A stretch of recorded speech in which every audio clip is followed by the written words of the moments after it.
என்னங்க அது ஒவ்வொரு வார்த்தையும் அவர் கவிஞரா இருக்கலாம், அதுக்காக ரெண்டு தடவையா பதிவு பண்றது?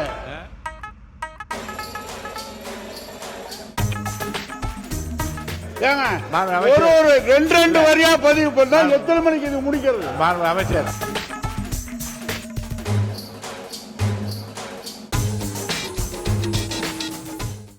ஒவ்வொரு வார்த்தையும் ரெண்டு தடவை எப்படிங்க?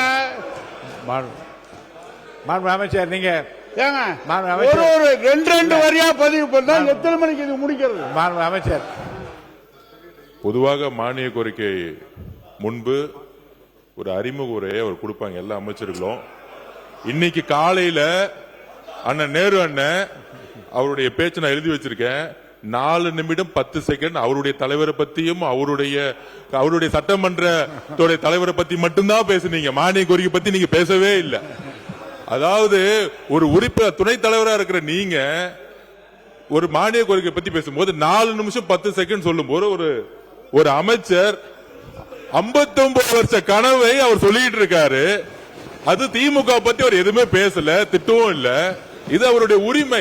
அதை நீங்க 4 நிமிஷம் பேசும்போது கேட்டோம்ல, உங்களுடைய தலைவர் வந்துருவாரு, உங்களுடைய சின்ன தளபதி ஆட்சி பிடிப்பார், நீ காலையில நீங்க சொல்லிட்டு இருந்தீங்க. நாங்க அதெல்லாம் பொறுமையா கேட்கிறோம்ல.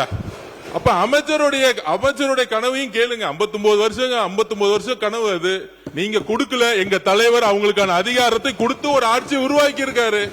அதுதான் தமிழ்நாட்டுடைய வெற்றி, தமிழ்நாட்டு வரலாறு.